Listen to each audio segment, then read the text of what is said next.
A cada geração, buscamos avançar um pouco mais em relação ao que nos foi tirado. E agora, claro, é a nossa língua, cultura e história que estão sendo ensinadas nas escolas. Por anos, as origens do tipo sanguíneo, U, intrigaram cientistas e historiadores. Um mistério genético que remonta a milhares de anos. Inúmeras teorias tentaram explicar como esse tipo sanguíneo se tornou tão comum, especialmente entre os povos indígenas das Américas, mas a história completa permanecia fora de alcance. Então, em 2025, tudo mudou. Novas descobertas destruíram antigas suposições e revelaram uma complexa história de migrações ancestrais, encontros surpreendentes e profundas conexões genéticas que ninguém previa. O que os cientistas descobriram sobre o sangue tipo O que finalmente resolveu esse enigma secular?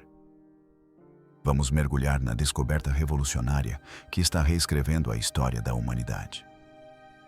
Uma pista ancestral em nossas veias. Muito antes de os colonizadores redesenharem o mapa do mundo no século XV, um marcador silencioso, porém poderoso, da história da humanidade já corria nas veias de milhões. Não era ouro, terra ou idioma. Era sangue. E não qualquer tipo sanguíneo, mas sim o tipo O, encontrado em concentrações impressionantes entre os povos indígenas das Américas. O sangue tipo O carrega mais do que oxigênio e nutrientes. Ele carrega um dos mistérios mais antigos e persistentes da humanidade. É o tipo sanguíneo mais comum do mundo. No entanto, de alguma forma, em algumas partes das Américas, é quase o único. Até 100% de certas populações indígenas o possuem. Esse tipo de pureza é raro na biologia. Os teus cientistas não estão apenas interessados, estão perplexos. Porque o tipo O não é apenas comum, como também é o menos propenso a mutações. Ele resiste à mudança. Não se mistura facilmente com outros tipos. É o outsider do sangue, sobrevivendo silenciosamente enquanto tudo gira ao seu redor. Os tipos sanguíneos não são apenas rótulos. São um sistema integrado à nossa biologia. O sangue humano é classificado em 4 tipos principais: A, B, AB e O. O que os diferencia reside nos antígenos, que são proteínas e açúcares presentes na superfície dos glóbulos vermelhos. O tipo A possui antígenos A. O tipo B possui antígenos B. O tipo AB possui ambos e o tipo O não possui nenhum. Essa ausência é exatamente o que torna o tipo O tão especial. Sem esses antígenos, o sangue do tipo O tem menos probabilidade de causar uma reação imunológica quando transfundido para outra pessoa. É por isso que é chamado de doador universal. É o tipo sanguíneo de escolha em emergências porque é compatível com outros tipos. Mas o tipo O faz mais do que salvar vidas. Ele também possui vantagens evolutivas. Cientistas acreditam que pessoas com sangue tipo U podem ter sido mais resistentes a certas doenças. Há até evidências de que ele oferece mais proteção contra infecções graves, como a malária armênia.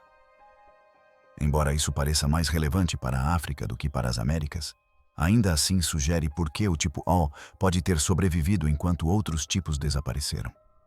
Quando os pesquisadores analisam a distribuição dos tipos sanguíneos ao redor do mundo, encontram algo curioso. Grupos indígenas da América do Norte, Central e do Sul possuem, em sua grande maioria, sangue tipo O. Em algumas tribos, a frequência chega a 90% ou mais. A média global é de cerca de 62%. Essa não é uma diferença pequena. É uma bifurcação evolutiva completa.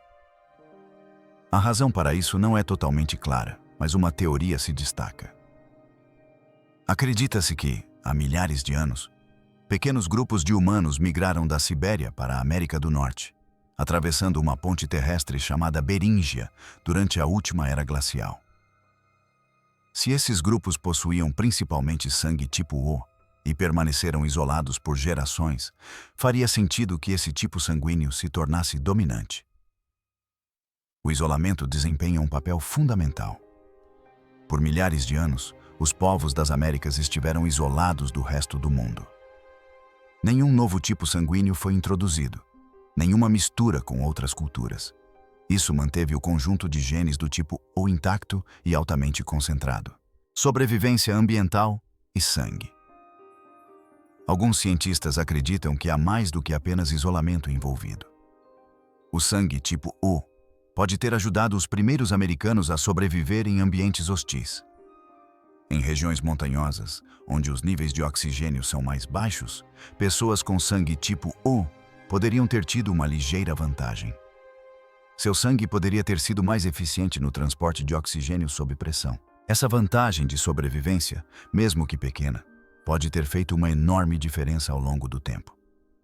Em condições adversas, até mesmo benefícios genéticos mínimos podem moldar populações inteiras. Observar onde os tipos sanguíneos são mais comuns é como observar um mapa de viagens antigo. Na África, onde se acredita que os humanos evoluíram pela primeira vez, o tipo O também é muito comum. À medida que as pessoas migraram para a Europa e a Ásia, outros tipos como A e B tornaram-se mais comuns. O tipo A dominou a Europa Ocidental. O tipo B surgiu na Ásia Central e Oriental. Essa mudança não foi aleatória. Ela refletiu novos ambientes, dietas e talvez até mesmo mudanças sociais ao longo de milhares de anos. Quando os humanos antigos chegaram às Américas pela primeira vez, eles não trouxeram apenas ferramentas ou habilidades de caça. Eles trouxeram algo ainda mais poderoso. Eles carregavam sangue, especificamente sangue com o gene do tipo O, que eventualmente dominaria o panorama genético de continentes inteiros. Com o tempo, esse gene não desapareceu nem se diluiu. Tornou-se mais forte, mais disseminado e, hoje, permanece um dos marcadores genéticos mais consistentes em populações indígenas das Américas. Uma vez que essas primeiras comunidades se estabeleceram, seu contato com forasteiros caiu para quase zero. Sem a chegada de novos grupos, a introdução de novas características genéticas diminuiu. Esse isolamento agiu como uma cápsula do tempo. Sem novas variantes, se misturando à população, o sangue tipo U permaneceu inalterado. Então, a natureza fez o resto. Certas doenças e desafios ambientais podem ter pressionado a população de maneiras que favoreceram as pessoas com sangue tipo O. Com o tempo, aqueles com sangue tipo A ou B provavelmente enfrentaram mais riscos à saúde ou simplesmente tiveram menos probabilidade de transmitir seus genes. Como resultado, o tipo O não apenas sobreviveu, como se tornou dominante. Outros grupos isolados ao redor do mundo também apresentam altas taxas de tipos sanguíneos específicos. Em algumas ilhas do Pacífico, por exemplo, as pessoas também mostram fortes padrões ligados ao isolamento e à migração. Mas o que diferencia as Américas é a presença avassaladora do tipo sanguíneo O. Nenhuma outra região apresenta uma porcentagem tão alta em tantos ambientes diferentes. Do norte gelado à Amazônia úmida. Esse tipo de predominância levanta questões não apenas sobre sobrevivência, mas também sobre como a migração e a adaptação se desenvolveram no hemisfério ocidental.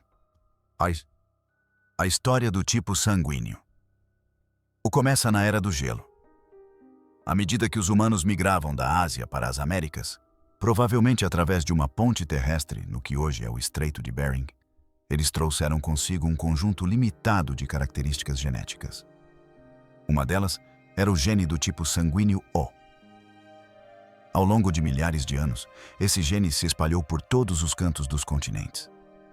Alguns cientistas o descrevem não apenas como uma característica, mas como um marcador de adaptação, um sinal de que os primeiros humanos tinham o que era preciso para sobreviver em território desconhecido. Evidências nos dados. Na década de 1980, pesquisadores do Arizona realizaram um grande estudo sobre comunidades indígenas americanas. Os resultados foram impressionantes. 99% dos participantes tinham sangue tipo O. Isso não era apenas um fenômeno local. Altas taxas de sangue tipo O foram posteriormente encontradas em comunidades desde o Canadá até a América do Sul. Os cientistas começaram a se perguntar por que esse tipo sanguíneo específico se tornou tão disseminado. A resposta apontava para uma seleção natural. Viver em ambientes hostis significava exposição constante a novas ameaças, doenças, escassez de alimentos, condições climáticas extremas. Esses não eram problemas ocasionais, mas sim um modo de vida. O sangue tipo O pode ter oferecido vantagens, devido à ausência dos antígenos A e B, possivelmente uma menor vulnerabilidade a certas infecções. Só isso já poderia ter ajudado pessoas com esse tipo sanguíneo a sobreviverem com mais frequência, especialmente durante surtos ou períodos de estresse ambiental. E os primeiros sintomas da doença de Alzheimer podem ser detectados em pessoas. À medida que as comunidades se deslocavam para o interior do continente, aqueles com sangue tipo O podem ter tido mais facilidade para se adaptar. Ao longo das gerações, isso criou um ciclo de retroalimentação. Pessoas com sangue tipo O sobreviveram, reproduziram-se e transmitiram seu tipo sanguíneo repetidamente. Lentamente, o conjunto de genes se inclinou ainda mais a favor do tipo O. O sangue tipo O conta uma história que vai além da mera resistência. Ele também destaca como as pessoas permaneceram conectadas através de milhares de quilômetros e incontáveis gerações. Esse tipo sanguíneo compartilhado atuou como um fio condutor silencioso entre as populações indígenas. Tornou-se um sinal biológico de uma história compartilhada, algo que a pesquisa moderna de DNA agora confirmou. Os avanços na análise genética rastrearam linhagens sanguíneas e padrões de migração com incrível precisão, todos apontando para os primórdios da vida humana nas Américas. Essa história importa de maneiras que vão muito além da genética. Na medicina, o sangue tipo O desempenha um papel crucial, especialmente em atendimentos de emergência. Os hospitais dependem muito do tipo sanguíneo. O, particularmente o O negativo, que pode ser usado em qualquer paciente, independentemente do seu próprio tipo sanguíneo. Isso o torna essencial durante cirurgias, casos de trauma e desastres naturais. Em qualquer situação em que os médicos não tenham tempo para verificar o tipo sanguíneo de um paciente antes de agir. O O positivo, embora não seja tão universal, ainda pode ser usado em muitos casos em que o paciente tem um fator RH positivo. Devido a essas características, ambos os tipos sanguíneos são constantemente requisitados. O problema é que muitas comunidades indígenas, que têm altas porcentagens de sangue tipo O, frequentemente enfrentam barreiras no acesso a cuidados médicos. As doações de sangue são baixas e as cadeias de suprimentos nem sempre chegam às áreas remotas. Isso cria uma contradição frustrante. O tipo sanguíneo está presente, mas nem sempre está disponível quando mais se precisa. O sangue tipo O é conhecido como o doador universal. Ele pode ser administrado com segurança a pessoas com qualquer tipo sanguíneo, o que o torna vital em emergências.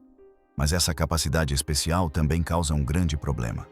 Ele está sempre em alta demanda.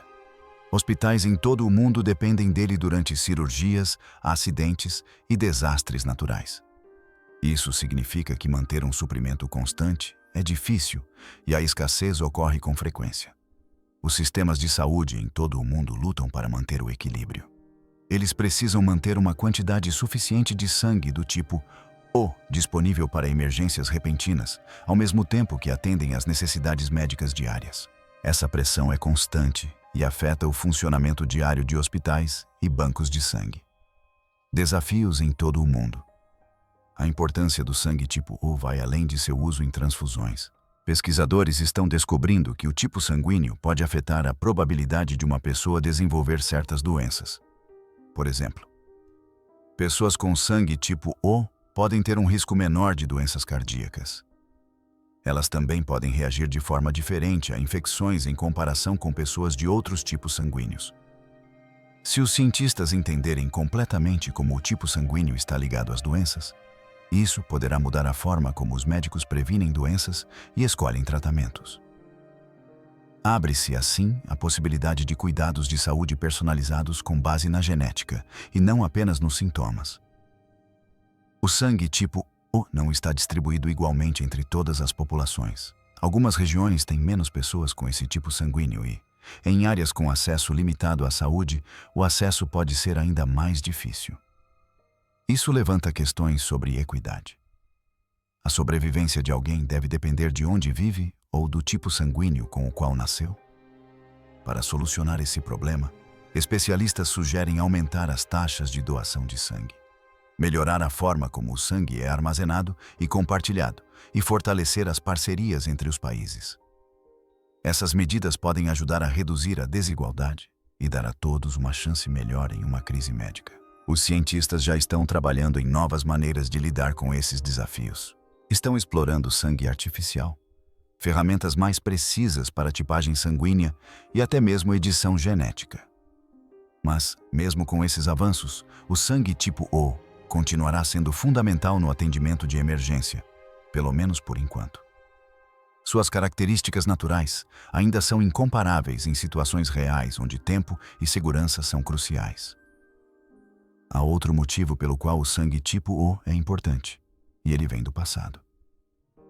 Muitas comunidades indígenas americanas, especialmente aquelas que vivem em ambientes hostis, como regiões de alta montanha, apresentam uma alta prevalência de sangue tipo O. Isso levou pesquisadores a se perguntarem: será que esse tipo sanguíneo oferecia uma vantagem evolutiva? Em locais como os Andes, onde o oxigênio é escasso, as pessoas precisavam se adaptar para sobreviver. Seus corpos mudaram ao longo das gerações. Muitas delas também tinham sangue tipo O que sugere uma possível ligação entre esse tipo sanguíneo e a capacidade de viver em ambientes com pouco oxigênio. Uma teoria afirma que o sangue tipo O é ligeiramente mais fluido do que outros tipos. Um sangue mais fluido poderia circular mais facilmente pelo corpo e transportar oxigênio com mais eficiência.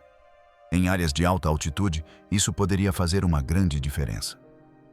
Há também algumas evidências de que o sangue tipo O pode oferecer maior proteção contra certas doenças. Por exemplo, pessoas com esse tipo sanguíneo parecem ter menos probabilidade de desenvolver malária grave. Embora a malária não fosse um grande problema na América pré-colombiana, essa ideia reforça a crença de que a ausência dos antígenos A e B pode ajudar a combater outros tipos de infecções também. Alguns cientistas também acreditam que o tipo sanguíneo pode afetar o metabolismo. As dietas indígenas variavam muito entre as regiões.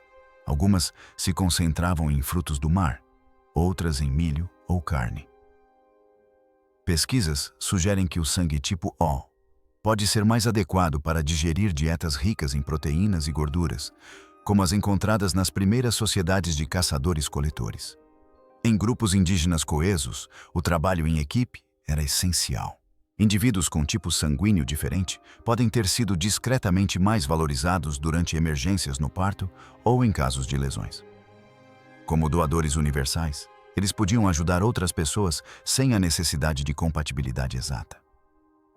Isso pode até ter elevado seu status ou aumentado suas chances de ter filhos, tornando seu tipo sanguíneo mais comum ao longo do tempo.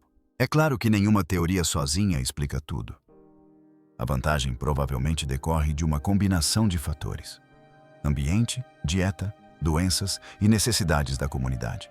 Mas os padrões são fortes o suficiente para manter os cientistas fazendo perguntas, rastreando a ancestralidade através do sangue. No mundo atual, a genética se tornou uma ferramenta poderosa para aprender sobre ancestralidade. Ao estudar tipos sanguíneos e DNA, os pesquisadores podem rastrear o movimento e a evolução de populações antigas. Isso tem sido especialmente útil para grupos indígenas, onde muitas pessoas têm histórias transmitidas de geração em geração sobre suas raízes. A tecnologia de DNA ajudou muitos a confirmar essas histórias. Em alguns casos, até mesmo encontrou novos laços familiares. Esse tipo de teste proporciona uma conexão mais profunda com a herança de cada um, especialmente para comunidades indígenas, onde o vínculo entre terra, família e história é profundamente pessoal. Por exemplo, a família de Touro Sentado, um famoso líder indígena, conseguiu confirmar sua ancestralidade por meio de testes de DNA. Isso mostrou como a ciência moderna pode apoiar e preservar a identidade cultural. Alguns marcadores genéticos são encontrados apenas em grupos indígenas. Esses marcadores se conectam diretamente aos primeiros povos que viveram no continente, permitindo que seus descendentes construam um senso de identidade e história mais forte. Ao estudar esses marcadores, os pesquisadores também aprendem mais sobre como as pessoas se deslocavam, se adaptavam e construíam sociedades muito antes da história escrita. E para os indivíduos, esse conhecimento não é apenas ciência. É uma parte significativa de quem eles são. Quando os europeus no mundo moderno começam a explorar a ancestralidade indígena por meio de testes de DNA, raramente se trata apenas de um experimento científico divertido. Para muitos, trata-se de encontrar uma parte de si mesmos que a história tentou apagar. Não é simplesmente curiosidade. É uma jornada emocional, resgatar a identidade, a língua e a cultura que a colonização silenciou. O DNA está ajudando as pessoas a reconstruir laços que antes eram considerados perdidos para sempre. Para aqueles que tentam entender como se encaixam nas comunidades indígenas hoje, essa conexão é mais do que meramente simbólica. Pode ser o início de um envolvimento cultural mais profundo, aprendendo línguas ancestrais, participando de tradições e reconectando-se com uma identidade indígena mais ampla que foi negada às gerações anteriores. Descobrir a ancestralidade indígena por meio do DNA também tem consequências muito concretas. Em alguns casos, pode ajudar as pessoas a acessar certos direitos, recursos e reconhecimento concedidos aos povos indígenas. Esses não são apenas benefícios abstratos. Eles podem moldar vidas, oportunidades e até mesmo o status legal. Um exemplo notável é Léo Lapointe. Os resultados de seu DNA confirmaram algo que sua família já acreditava há muito tempo. Ele era descendente direto de touro sentado. Esse único resultado científico tornou-se tanto uma descoberta pessoal quanto uma confirmação pública da conexão histórica. A história dele mostra como essa tecnologia une o passado e o presente de uma forma emocionante, poderosa e profundamente humana. Mas esta não é apenas uma história inspiradora. Os testes de DNA levantam sérias questões éticas. A empolgação da descoberta às vezes pode distrair da complexa realidade por trás das informações genéticas. Questões sobre privacidade, consentimento e controle sobre os dados de DNA são especialmente importantes quando se trata de comunidades indígenas, muitas das quais já enfrentaram séculos de exploração e apagamento histórico. Também é importante lembrar que a identidade cultural e tribal não é definida apenas pelo DNA. Ser indígena não se resume a ter certos marcadores genéticos. Trata-se de comunidade, cultura, idioma e história compartilhada. Portanto, quando as pessoas se baseiam apenas nos resultados dos testes para reivindicar a identidade indígena, correm o risco de reduzir algo sagrado a algo comercial. Quando o patrimônio cultural se torna um negócio, como acontece com a crescente popularidade dos testes de DNA, o lado comercial tem gerado debates acalorados. Os kits de ancestralidade fazem parte de uma indústria em expansão, e alguns críticos argumentam que as empresas estão transformando a herança genética em um produto. A questão que se coloca é: quem tem acesso a essas informações? Quem lucra com isso? E as vozes indígenas estão sendo respeitadas nesse processo? Se essa tecnologia vai ajudar as pessoas a se reconectarem com suas raízes, ela também precisa respeitar as comunidades cujas histórias estão sendo reveladas. Caso contrário, os testes de DNA correm o risco de repetir os mesmos erros do passado, tirando de povos nativos sem dar nada em troca. O DNA não mudou apenas a forma como entendemos a ancestralidade recente, mas também a forma como vemos a história antiga. Rastrear árvores genealógicas, há muito perdidas, tornou-se mais preciso, permitindo inclusive explorar conexões pré-históricas com parentes humanos primitivos, como os Neandertais e os Denisovans. Os Denisovanos, um ramo misterioso de humanos antigos, ainda estão sendo estudados porque os cientistas não conseguem determinar se eles constituem uma espécie separada ou apenas um grupo diferente dentro dos primeiros humanos.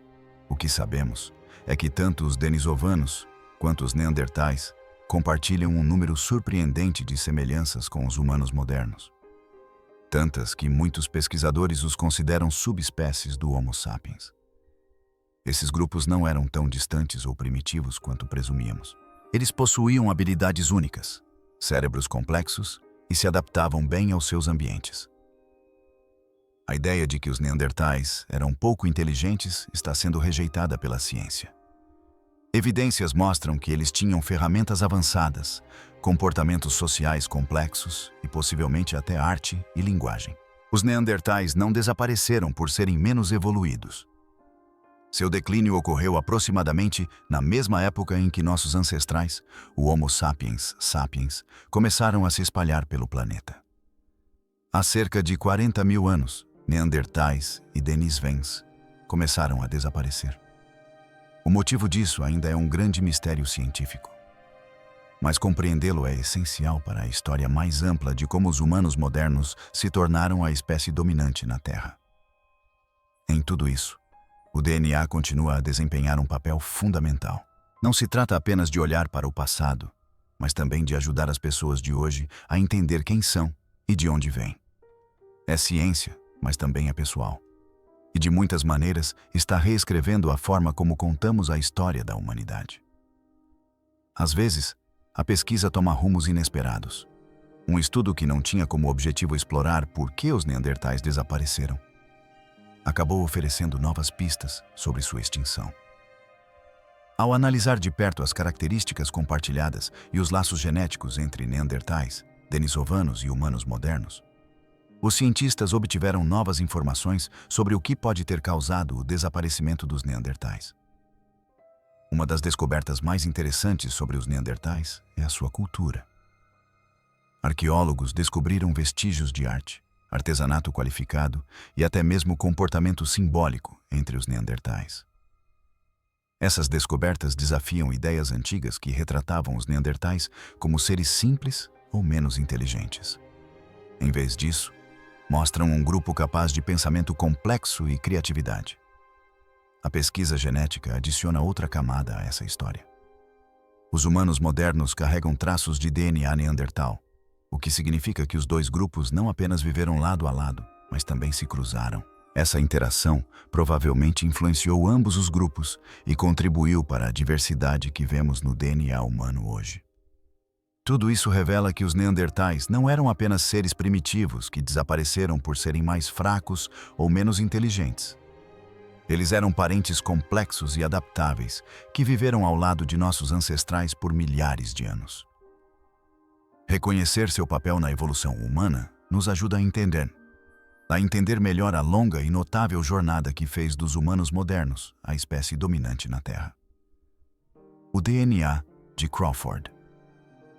Um teste de DNA recente surpreendeu os cientistas com sua profundidade e detalhes.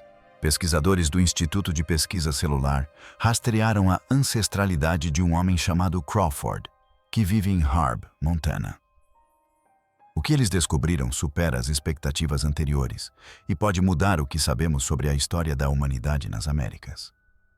Harb está localizada dentro da reserva indígena Blackfeet, uma vasta área que abrange mais de 1,2 milhão de acres no noroeste de Montana.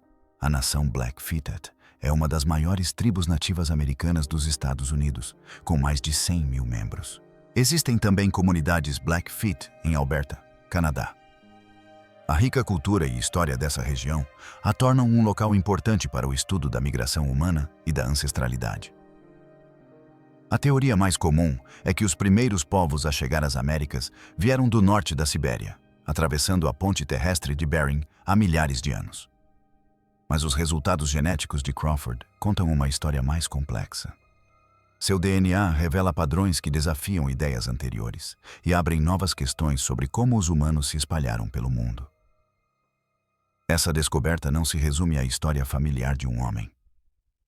Ela oferece novas perspectivas que podem mudar nossa compreensão da migração humana global. A ligação de Crawford com a nação Blackfeet adiciona um contexto cultural vivo a essa descoberta científica, mostrando a força e a resiliência dos povos indígenas. Em um mundo onde culturas e populações estão em constante mudança, a herança genética de um homem abre uma janela para uma história muito maior, que nos conecta à história profunda dos povos nativos americanos.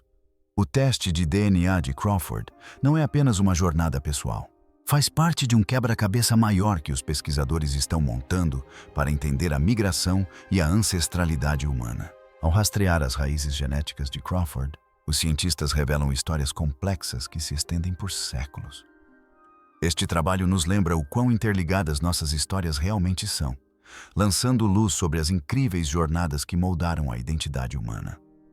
Ao aprendermos sobre a origem de Crawford, não apenas honramos sua herança, mas também aprofundamos nossa compreensão da rica e diversa história compartilhada por todos os povos.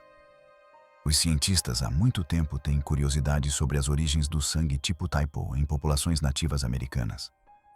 Não era comum, mas aparecia ocasionalmente em certas famílias. De onde veio? As lendas falam de um viajante de terras distantes, um forasteiro de pele clara e olhos azuis que chegou às tribos há muito tempo. Alguns o viam como uma alma perdida em busca de refúgio. Outros sussurravam que ele era de outro mundo. Sua chegada coincidiu com o surgimento dos primeiros casos de sangue tipo O nessas comunidades. Com o tempo, a história desse forasteiro tornou-se parte da história da tribo. Alguns acreditavam que ele trazia bênçãos, enquanto outros pensavam que sua linhagem familiar trazia infortúnio. A verdadeira resposta permanece oculta, enterrada sob gerações de histórias e o passar do tempo.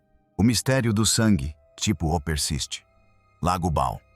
O Lago Baal, na Sibéria, é mais do que apenas o lago de água doce mais antigo e profundo do mundo. Ele tem sido um ponto de encontro vital, conectando o leste e o oeste por meio de intercâmbios genéticos e culturais durante milhares de anos. Essa conexão remonta ao Paleolítico e perdurou até a Idade do Bronze. Alguns cientistas acreditam que os povos que viviam perto do Lago Baal podem ser os ancestrais dos nativos americanos modernos. A ideia popular de que os primeiros americanos chegaram ao continente atravessando uma ponte terrestre da Sibéria para o Alasca é amplamente aceita, mas não é toda a história. Um artigo da National Geographic de 2018 levantou questões sobre como os humanos chegaram à América do Norte pela primeira vez. Será que atravessaram o Estreito de Bering a pé? Viajaram de barco ao longo da costa?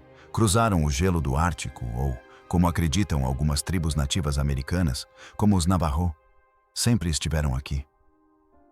Essas diferentes ideias mostram o quanto ainda desconhecemos. O Lago Baal, com suas águas cristalinas e vida selvagem singular, também guarda uma profunda história humana. Descobertas arqueológicas sugerem que pessoas viviam em suas margens há pelo menos 500 mil anos. Os primeiros humanos dependiam do lago para alimentação e abrigo. Mais tarde, o Lago Baal tornou-se um importante centro de comércio e intercâmbio cultural. Raízes ancestrais cruzavam a região, permitindo que diferentes grupos compartilhassem bens e ideias. Isso ajudou as sociedades a se tornarem mais complexas e a desenvolverem novas tecnologias, incluindo o trabalho avançado com metais. Uma das partes mais fascinantes da história do Lago Baal é o seu papel como um local onde pessoas do Ocidente e do Oriente se encontraram por milhares de anos. Em suas margens, diferentes grupos se encontraram, se misturaram e compartilharam seus genes. Essa longa história de troca genética moldou as populações não apenas na Sibéria, mas também muito além. Os cientistas continuam debatendo como o Lago Baal se conecta à história das Américas. Alguns acreditam que os primeiros humanos cruzaram da Sibéria para a América do Norte por uma ponte terrestre no Estreito de Bering. Outros questionam essa hipótese e sugerem ideias diferentes. Alguns propõem que os povos antigos podem ter viajado de barco ao longo da costa. Há também a crença, defendida por algumas tribos nativas americanas, de que seus ancestrais sempre estiveram ali. Simon Wall, um pesquisador, analisou de perto essas ideias alternativas. Ele destaca a complexidade da migração humana e incentiva as pessoas a repensarem as narrativas tradicionais sobre como os humanos se espalharam pelo mundo. A história do Lago Baal vai além da migração. Ela também aborda como as pessoas se adaptaram a ambientes em transformação, compartilharam culturas e criaram diversas linhagens genéticas. Mesmo agora, com o avanço das descobertas científicas, o Lago Baal permanece um poderoso símbolo de sobrevivência e conexão ao longo de milhares de anos. Evidências de DNA mostram que nativos americanos e polinésios interagiram há cerca de 800 anos. Esse contato ocorreu através de vastas distâncias em mar aberto e deixou marcas genéticas claras nas populações atuais. Essa parte da história costuma ser negligenciada, porque a narrativa principal se concentra na conquista europeia. A ideia de que polinésios e nativos americanos tiveram contato marítimo muito antes da chegada dos europeus fascina os cientistas há anos. Os defensores dessa ideia apontam para a descoberta de plantas do Novo Mundo, como batata doce e cabaça, em sítios arqueológicos polinésios. Essas plantas não cresciam em nenhum outro lugar fora das Américas antes de Colombo. Embora alguns estudos genéticos tenham apresentado resultados contraditórios, pesquisas recentes fortaleceram essa teoria. Cientistas encontraram segmentos compartilhados de DNA indígena em pessoas de diversas ilhas polinésias. Isso sugere que um único encontro entre esses grupos ocorreu, resultando em casamentos e filhos com ascendência mista. Estudos estatísticos também corroboram essa hipótese, demonstrando que esse evento ocorreu por volta da época em que os polinésios se estabeleceram nessas ilhas. Utilizando modelos computacionais, pesquisadores rastrearam esse DNA indígena até o que hoje é a Colômbia. Essa descoberta acrescenta um capítulo surpreendente à história da humanidade, mostrando o quão longe as pessoas viajaram e se conectaram. Em 2025, cientistas solucionaram uma questão antiga sobre o sangue tipo O por meio de extensa pesquisa genética. Eles identificaram variações até então desconhecidas dentro do conjunto de genes. Essas variações explicam as propriedades distintas do sangue tipo O, incluindo como seus antígenos influenciam o sistema imunológico, a resistência a doenças e a compatibilidade durante transfusões sanguíneas. O estudo também oferece informações sobre por que o sangue tipo O é particularmente prevalente entre as populações indígenas das Américas. As diferenças genéticas parecem ter conferido às primeiras comunidades humanas uma vantagem de sobrevivência contra doenças infecciosas específicas. Essa vantagem provavelmente contribuiu para a ampla presença do sangue tipo O nessas populações e desempenhou um papel em seu desenvolvimento e adaptação. Além de aprofundar nossa compreensão da evolução humana, essa descoberta tem importantes implicações médicas. Com um melhor conhecimento das variações genéticas que definem o sangue tipo O, os profissionais de saúde podem aprimorar a precisão da tipagem sanguínea e aumentar a segurança das transfusões de sangue. Além disso, a pesquisa pode ajudar a prever como pacientes com sangue tipo O respondem a certas infecções e tratamentos, permitindo um atendimento médico mais personalizado. No geral, as descobertas demonstram que o sangue tipo O não é simplesmente um tipo de doador universal, mas uma característica genética complexa que influenciou significativamente a saúde e a história da humanidade. Essa descoberta representa um grande avanço tanto na genética quanto na medicina transfusional, abrindo novos caminhos para pesquisa e prática clínica. O mistério do sangue tipo O foi finalmente desvendado, revelando uma história que se estende por terras antigas e vastos oceanos, repleta de encontros inesperados e sobrevivência contra todas as probabilidades. Mas o que isso realmente significa para a nossa compreensão da história da humanidade? Será que existem segredos ainda mais profundos escondidos em nosso DNA, esperando para serem descobertos? Deixe sua opinião nos comentários.